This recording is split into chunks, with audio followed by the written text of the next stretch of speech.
In today's video, guys, I really want to hit on reptile brumation. Now, we already talked in the previous video with my pixie frog or giant African bullfrog that I have about them hibernating, going underground, up to 24, 26, 27, 28 months at a time, and just sleeping, wrapping themselves in that snot bag and going to bed, coming out when it's warmer or cooler or when there's rains or when they get hungry.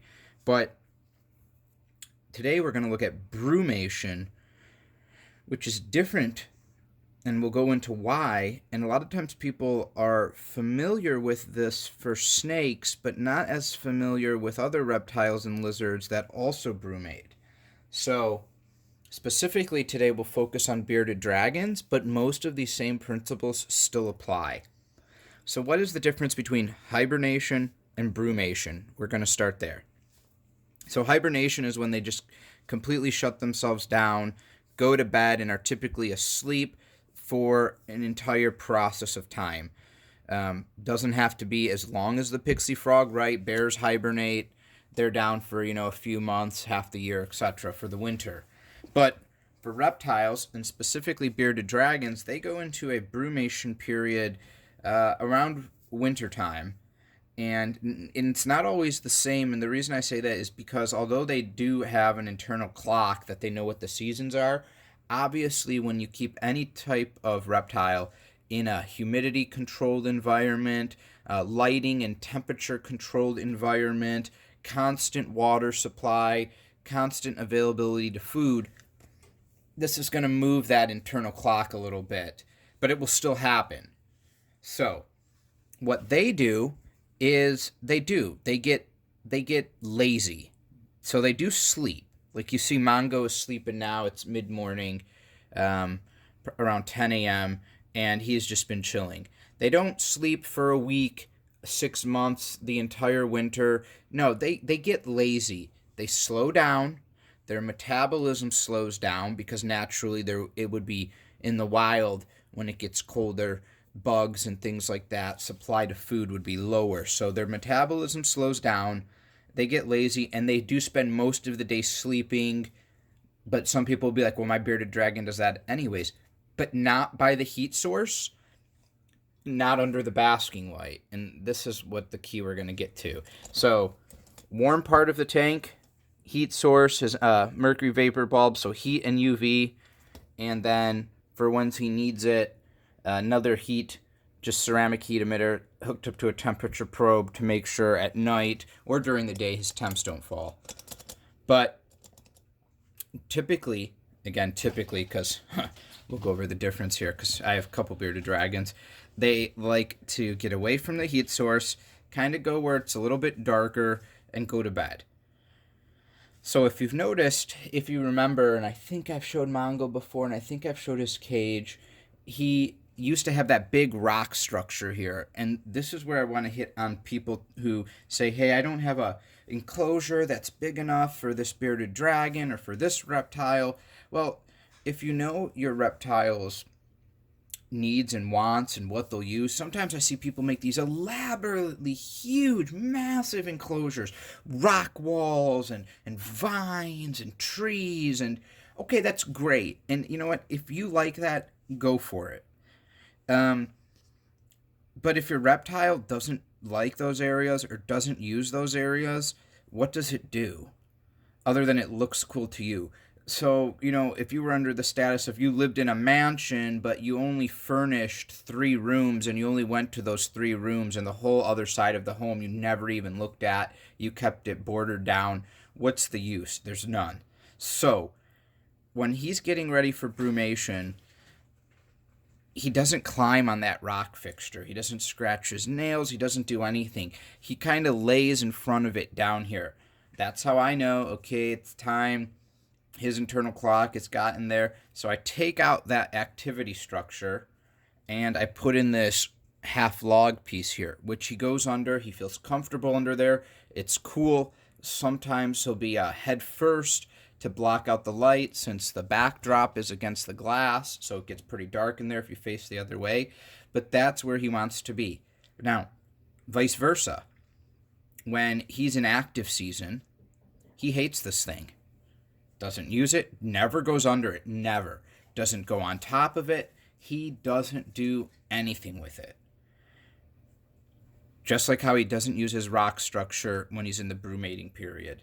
So I swapped this out, I know. Now, I could alternatively have this super huge enclosure that houses both things, the rock thing and the half log. But I don't need that. I just take the one out and put the other one in, and then I get to limit my foot space. He's a bearded dragon. He basks in a hot spot. He lays in a UV spot that's not as hot. He uses a play toy or a sleep toy. And he drinks water. That's it. He's so content with this cage. It's just the perfect size for him. The backdrop is so he's less stressed, so he doesn't see people coming in at all sides. And then you put, some decorations or some fake foliage, whatever. What I also like to do when they are brumating, they still wake up, they still move around, they will bask for a little bit, not as long. They still will drink water. They will still eat. This is key. Sometimes people don't feed them or offer food. Because they're sleeping now, though, if you feed them live insects or rodents like I do, I vary their diets, as you guys know. It can be harder because he might want to just, since they REM sleep and he snores. It's not snoring right now, but he snores loudly sometimes, especially when they shed and they have stuck skin still in their nose, and you got to pull it out, and it's like this long. Ugh.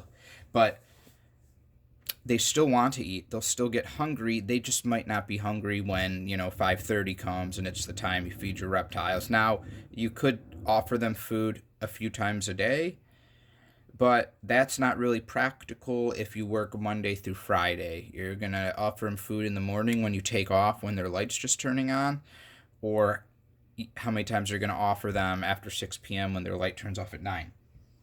So it's in those instances, during his brumation period, that you rely heavily on bearded dragon food, bearded dragon pellets. You can get the solid pellets, the ones that have some dead bugs in there.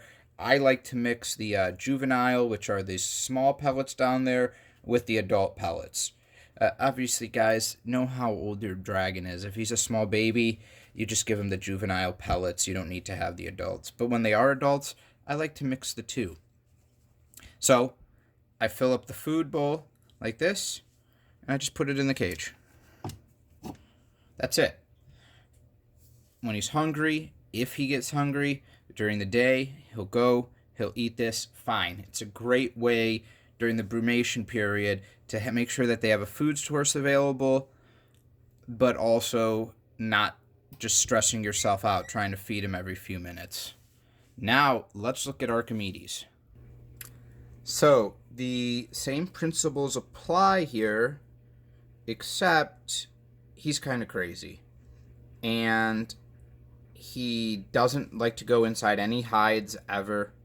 Sometimes he'll put a quarter of his head underneath the logs, but he doesn't care for those. He will sleep anywhere. Just anywhere in his enclosure.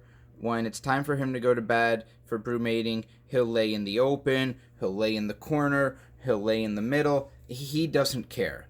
He'll lay sleeping upright like that with his front feet on there. He's completely different than Mongo, who wants to settle down more, relax more, kind of just find a hidden area to be in. He doesn't want any of that. He wants to still be in the open and just relax. So that's fine. So, same principle though.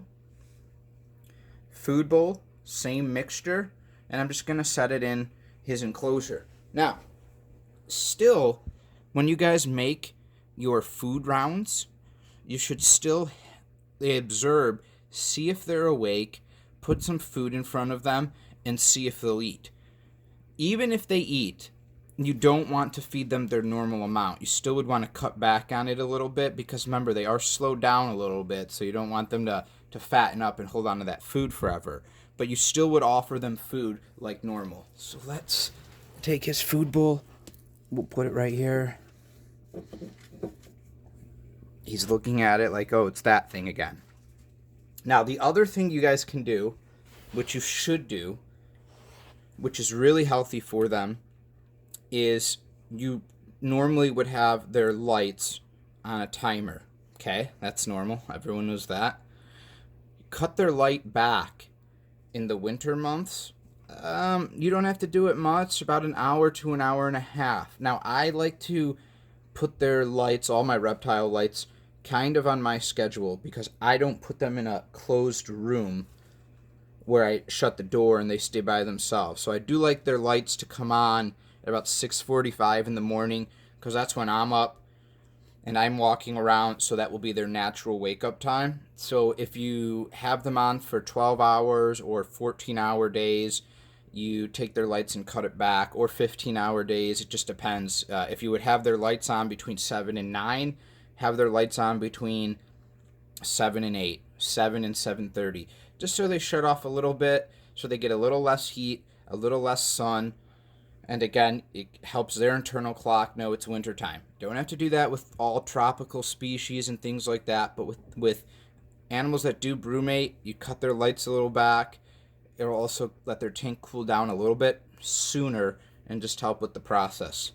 Okay, that's it. I hope I've shed some light on bearded dragon brumation and the difference between that and the reptiles or amphibians hibernation.